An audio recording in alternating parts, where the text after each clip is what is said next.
कहीं से भी यह साबित नहीं होती है कि कौन जदयू लड़ेगी या फिर भाजपा लड़ेगी। हम लोग आशा रखे हुए हैं और हम लोग अपने काम के बल पे हम चाहेंगे कि भाजपा को एक बार यहाँ मौका पुनः मिले। जिसे खम ठोक ठेलता है जब नर पर्वत के जाते पांव कर, मानव जब जोर लगाता है पत्थर पानी बन जाता है। तो हम लोग तो निश्चित रूप से मोकामा विधानसभा में भारतीय जनता पार्टी की दावेदारी है। क्या हार में क्या जीत में किंचित नहीं भयभीत में, कर्तव्य पथ पर जो भी मिला यह भी सही वह भी सही। और एनडीए धर्म का पालन हम लोग पूरी तरीके से करेंगे। नमस्कार, आप देखना शुरू कर दिए हैं स्वराज भारत लाइव और मैं हूं आपके साथ विक्रांत। बता दें, बिहार में विधानसभा चुनाव होना है और इस चुनाव को लेकर तमाम बिहार के छोटे और बड़े दल राजनीतिक चुनाव प्रचार प्रसार में लग गए हैं। आज मोकामा पूर्वी में भाजपा कार्यकर्ताओं का बैठक है और इस बैठक का क्या उद्देश्य है, चलिए जानते हैं। भाजपा के वरिष्ठ जो अध्यक्ष, मंडल अध्यक्ष हैं, विस्तारक हैं और भी लोग हैं, उनसे हम जानते हैं कि आज ये जो बैठक भाजपा का किया गया इसका उद्देश्य क्या है। सबसे पहले हम बात करते हैं मंडल नगर अध्यक्ष चंदन दास हैं। आपके तमाम दर्शकों का भारतीय जनता पार्टी मोकामा विधानसभा की तरफ से जितने भी कार्यकर्ता हैं, जितने भी नेता, जितने भी हमारे श्रोता हैं, आपके उन लोगों को बहुत बहुत धन्यवाद, आभार। ये बताइए, आयोजन जो हुआ है किस लिए हुआ है, क्या उद्देश्य है इसका? देखिए, बैठक का यहाँ आप बैनर पीछे देख रहे हैं, संगठन का यह बैठक है पूर्ण रूप से। इसमें कहीं कोई पॉलिटिकल बैठक नहीं था। यह एक करणीय कार्यों का, 9 पंचायत का एक जो हम यह मोकामा पूर्वी मंडल है, यह 9 पंचायत का है और इसमें 9 पंचायत के अध्यक्ष यहाँ आए हुए थे और विस्तारक जी थे जो कि मोकामा विधानसभा को देख रहे हैं। उनके माध्यम से जो करणीय कार्य जो प्रदेश से आया है वह उन कार्यों को यहाँ करने के लिए, समझने के लिए एक बैठक का आयोजन किया गया था। यह कोई पॉलिटिकल कार्यक्रम नहीं था। पॉलिटिकल कार्यक्रम तो नहीं था चंदन दा, लेकिन ये बताइए कि जिस तरह से देखने को अब मिल रहा है और यह 16 तारीख को मुझे लगता है पूर्ण रूप से साबित हो जाएगा कि भाजपा का अब सीट नहीं रहा मोकामा जो है एनडीए जदयू के कोटे में चले गई, बल्कि भाजपा जो है उनका सहयोग करेगी। देखिए, आज ऐसा जो आप बात बोल रहे हैं इस बैठक के माध्यम से और जो आगामी 16 सितंबर को जो मोर में प्रस्तावित कार्यक्रम है एनडीए का, उससे भी यह साबित नहीं होता है कि भारतीय जनता पार्टी जब तक टिकटों का बंटवारा नहीं होगा, जब तक वह लोग ऊपर में तय नहीं करेंगे कि कौन सा सीट पर कौन पार्टी लड़ेगी, और यहाँ तो 5 दल का गठबंधन है, तो यह कहीं से भी यह साबित नहीं होती है कि कौन जदयू लड़ेगी या फिर भाजपा लड़ेगी। और निश्चित रूप से भारतीय जनता पार्टी का कार्यकर्ता होने के नाते मोकामा विधानसभा का जितना मजबूत संगठन पूरे संगठन जिला बाढ़ में है, शायद ही कोई विधानसभा होगा जो इतना मजबूती से संगठन में, सदस्यता अभियान में और सारे कार्यक्रम में बढ़ चढ़ कर हिस्सा लेती है मोकामा विधानसभा।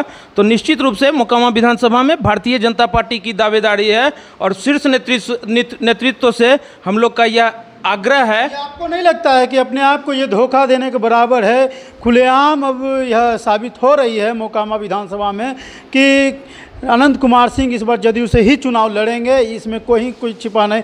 और आप देखने को भी मिल रहा है जिस तरह से पार्टी के वरिष्ठ नेता, संसद मंत्री, केंद्रीय मंत्री हैं ललन सिंह, उनके समर्थन में रोड शो करते हैं और फिर भी आप अपने आप ढाढ़स दिखा रहे हैं कि नहीं, भाजपा को इस बार जो उम्मीदवारी तय होगी। इससे पहले हम दिनकर जी का एक कविता पढ़ रहे थे, फिर से आपके पास हम पढ़ देते हैं। खम ठोक ठेलता है जब नर पर्वत के जाते पांव कर, मानव जब जोर लगाता है पत्थर पानी बन जाता है। तो हम लोग भारतीय जनता पार्टी के कार्यकर्ता अपना आदर्श श्रद्धेय अटल बिहारी वाजपेयी को मानते हैं। क्या हार में क्या जीत में किंचित नहीं भयभीत में, कर्तव्य पथ पर जो भी मिला यह भी सही वह भी सही। तो हम लोग भारतीय जनता पार्टी के कार्यकर्ता हैं। जब तक रिजल्ट आउट नहीं होती है तब तक हम जब लड़े हैं तो लड़े हैं मीन्स जब संगठन को मजबूत किए हैं तो संगठन से निश्चित रूप से अंतिम दम तक, और अंतिम दम तक कहने का मतलब है कि जब तक संगठन का शीर्ष नेतृत्व तो यह तय नहीं कर दे कि यह कौन सा दल लड़ रही है चुनाव, हम लोग अपना प्रयास और अपना जो संघर्ष है वह जारी रखेंगे। तो चलिए बात करते हैं युवा मोर्चा से आए गुंजन जी, जो कि बाहर से चलकर आए हैं इस बैठक में। ये बताइए गुंजन जी, क्या लगता है मोकामा विधानसभा का इस बार रूपरेखा क्या लगे? देखिए, हम लोग एनडीए धर्म का पूरा पालन करते हैं और हम लोग संगठन के लोग हैं शीर्ष नेतृत्व जो तय कर देंगे, हम संगठन के लोग सर आँखों पे उनके लिए हम लोगों को कार्य करना है और वही करके हम लोगों को शीर्ष नेतृत्व को देना है। जिस तरह से पिछले 2022 में जो उपचुनाव हुआ था, उस उपचुनाव में उसी मतलब अनंत कुमार सिंह को बाहुबली, क्रिमिनल, तो क्या क्या नहीं भाजपा बोल रही थी। आज जब शीर्ष नेतृत्व की बात आती है तो वही आदेश मानकर जो है भाजपा उनका प्रचार प्रसार करेगी, राइट? राजनीतिक परिस्थिति है और शीर्ष नेतृत्व ही यह तय करती है। हम संगठन से, हम जिला के संगठन से कोई चीज़ तय, इस टिकट तय नहीं होता है। तो शीर्ष नेतृत्व जो भी तय कर देगी वो हम लोगों के लिए मान्य है और एनडीए धर्म का पालन हम लोग पूरी तरीके से करेंगे।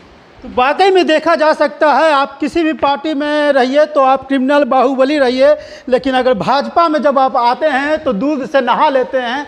ये सरासर भाजपा में देखने को हमेशा मिलते रहता है। चलिए बात करते हैं संजीव कुमार मंगलम से, जो कि भाजपा से लंबे समय से जुड़े हुए हैं, आज इस बैठक में ये शामिल हुए हैं और इनसे भी चर्चा करते हैं आगामी विधानसभा चुनाव पर।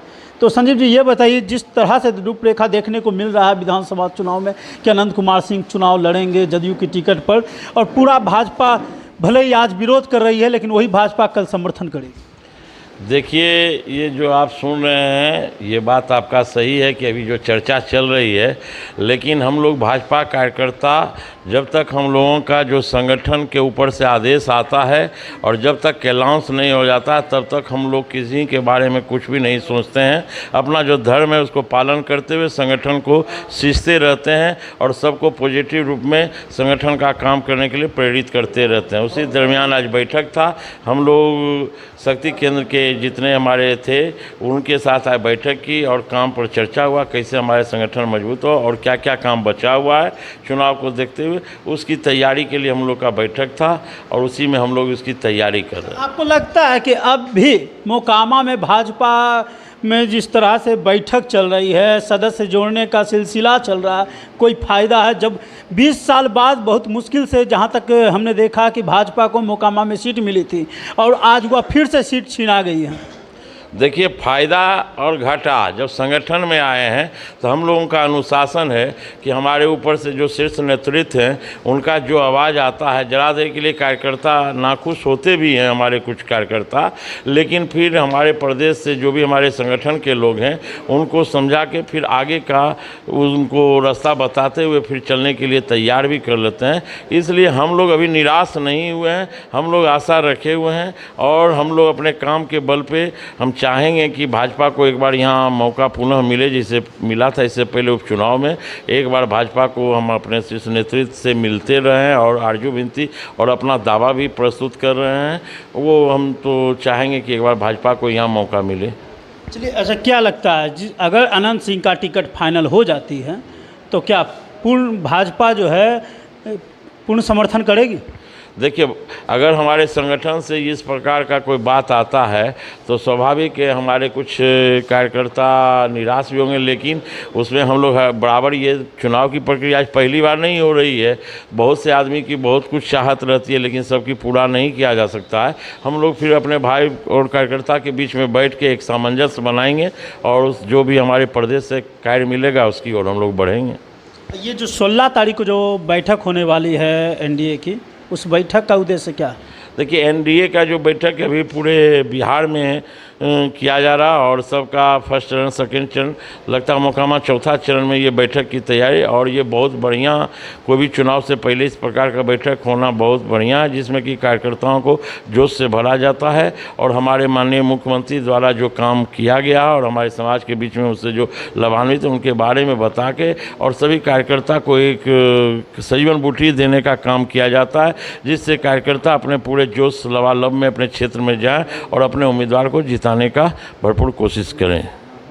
भाजपा भले ही अंदर से टूट चुकी है, उम्मीद जो है खत्म हो चुकी है, लेकिन मीडिया के सामने ये बोलने के लिए अभी भी तैयार नहीं है कि भाजपा का टिकट जो है मोकामा विधानसभा से खत्म हो चुका है, भाजपा का वजूद जो है मोकामा विधानसभा में खत्म होते जा रहा है। तो तमाम छोटी बड़ी खबरों से अवगत रहने के लिए देखते रहे स्वराज भारत लाइव। धन्यवाद।